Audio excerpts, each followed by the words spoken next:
Hello to all our viewers. So my name is Arbaz and I'm one of the members of the project that we're running at Umar Welfare Association.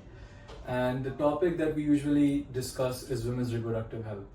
And on this theme, we had this very important topic, and I would say it is very relevant in the current circumstances, is polycystic ovarian syndrome. And so I'm very glad, I'm very happy that I was able to get an expert on this topic to come and talk with us. This is Dr. Asia. How are you, Dr. Asia? How are you doing? Good, how are you? I'm good.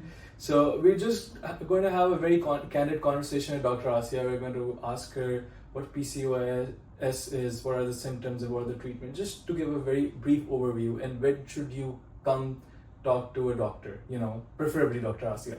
So Dr. Asia, let's start with the basics. What exactly is PCOS? So, PCOS stands for polycystic ovarian syndrome. So it's basically a collection of signs, symptoms, laboratory abnormalities. It's mainly a dysfunction. And the organs that are involved are, basically ovaries and then your pituitary gland. So it starts when a girl is young. People have a belief that it is mainly genetics. But we also think that, dietary habits, your lifestyle, is also involved. The girl, when she's young, she has follicles in the ovaries, and every cycle the follicles, ovaries go through a cycle of ovulation. The pituitary gland, it secretes hormones, and the ovaries respond to these hormones. Now in PCOS, this whole axis, the pituitary ovarian axis, is disturbed. There is ovarian dysfunction. So when the girl is close to puberty, this dysfunction starts, and you see women, they experience facial hair, which is abnormal growth of the hair, called hirsutism. Then they every month, instead of having a menstrual cycle, they have a menstrual cycle every few months. Then oligomenorrhea, which is they are on a menstrual cycle, but their flow is abnormal. Okay. They have a very small amount of flow called oligomenorrhea. Or they do not have a period for a very long time, and then they have a very heavy period. Okay. They have obesity, they are overweight. And due to these symptoms, they have other problems like psychosocial problems. They have depression. Yeah. Then coming to laboratory abnormalities, they have abnormal testosterone, DHEAS, they are abnormal. They have high cholesterol, high triglycerides are high. So they have abnormal labs. Then coming down to ultrasound findings, the ovaries are polycystic, meaning that they have increased volume, they're forming increased number of follicles every month, and they are forming cysts. And they have inflammation going on. The capsule of the ovaries become very thick. So infertility sets in, meaning that they're not ovulating. So an ovulation is going on. Yeah. Awesome. That's a lot of things that you just mentioned. And just to discuss about this condition, how common, because you're in practice, you see patients every day, how common is this condition? It's very common. The exact statistics are changing every few months. There is a different number, but in general, as we talked about the rodendum criteria in the past, we used to have a rodendum criteria where they were like, if the patient has, ultrasound findings and high testosterone and sign and symptoms, then we call it PCOS. But now it's a clinical diagnosis. So anyone that you see, you think they have PCOS, there's a high clinical suspicion that they have PCOS to start treatment. Yeah. So as you said, now there are less of diagnostic criteria, but it's become more of a clinical diagnosis, right? Exactly. So you don't need a lot of labs, you don't need a lot of imaging. It's exactly. more like you come in, you give it just your history, we go through all the parameters, and most likely we don't have to send you to a lab or go through an imaging for you to diagnose. Exactly. Right? It's a clinical diagnosis, but we do get labs done to sort of rule out other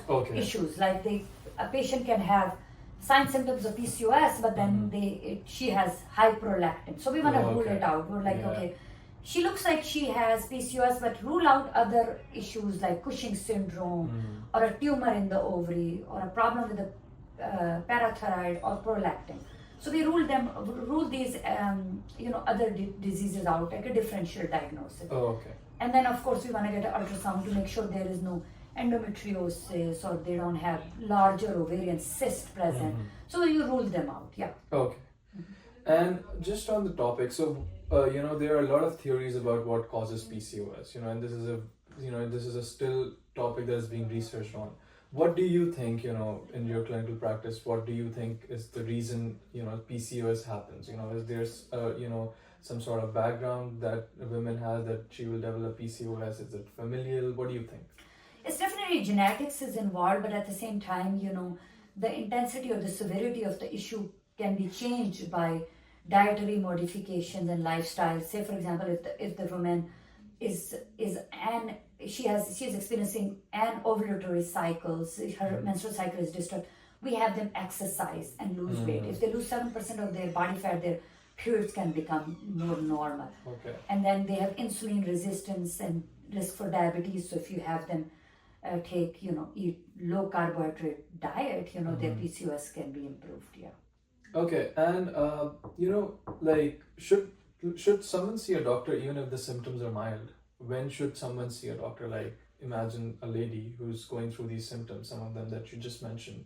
When should she, be coming to see you or any OBGYN? Right from the beginning at puberty. The earlier you diagnose these conditions, the better the outcomes are going to be. You wanna prevent infertility due to severe PCOS.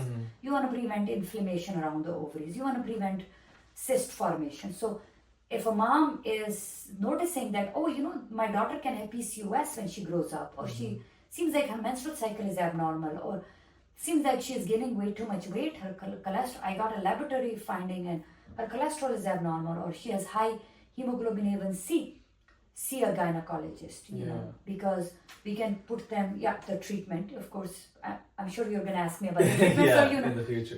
Of course, the treatment. Okay, you have a question? Yeah. So before we come to the treatment, you mentioned about some tests that you do to rule out other causes, that lead to similar symptoms.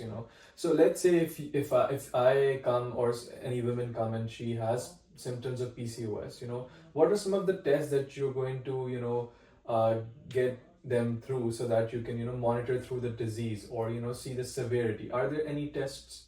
Yes. So we get all these CBC, CMP, which is the normal complete metabolic panel and hemoglobin and all that. And then you wanna get their FSH, which is follicle stimulating hormone, their estradiol levels, their hemoglobin A1C, their testosterone, DHEAS, all these labs, and then rule out, check their prolactin. And then when you put them on treatment, medications, you will see like their diabetes is getting better, their cholesterol is getting better. Okay, you see their testosterone is getting under control. So that is how you track through the hormonal levels. And you said, one of the other important things that you have to do is get an ultrasound done, right? Exactly. Yeah. So you ultrasound, you see how many cysts there are, if there's any other abnormality that is alarming, right? And so again, now, as you said, we're going to come on, just briefly mention what are some of the treatment options, and are some of them, invasive also, or just need to take some medications. So just, Exactly. So you definitely want to treat their pre-diabetes or diabetes. We used to give them metformin. We still give them metformin, but newer medications are out there like semaglutide. Semaglutide is becoming sort of the first line treatment for PCOS patients with diabetes and obesity. So once they lose weight, it's multifactorial to give them semaglutides because it treats diabetes and also reduces their weight, also reduces their insulin resistance. So and as I said, if they lose 7% of their body fat, their BMI goes down, their PCOS will get better. And then exercise. The more they run, the more they ovulate. Okay. So anovulation gets better if they are exercising.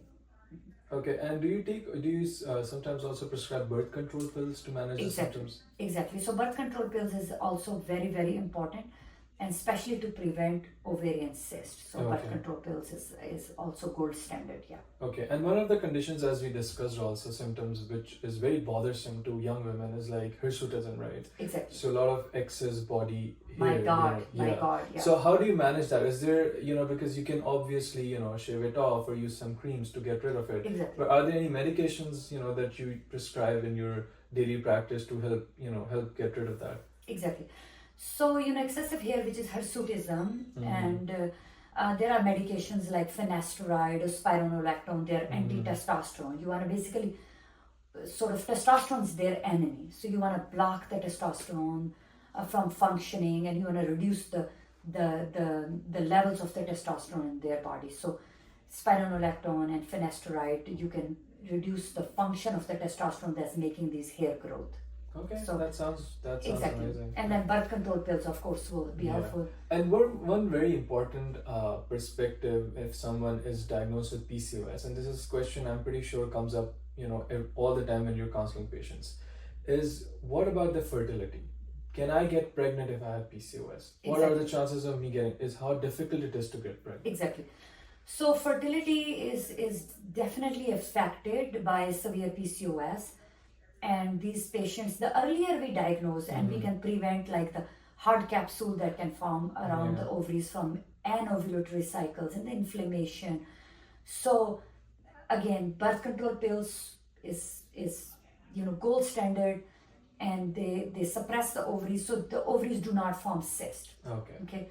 And there's a myth that birth control pills will damage their fertility, but actually birth control pills will prevent setting up an infertility in a PCOS patient. Okay. So, and then, of course, if they are actively trying and they do not have ovulation, Clomid, which is to help with ovulation, letrozole, these kind of Yeah. medications are needed To induce to ovulation. induce ovulation. So Okay. ovulation induction is needed. Yeah. Okay, so it's not that hard to, if you have PCOS, it's a very manageable condition. So as you Exactly. said, you can easily get pregnant. Exactly. Yeah.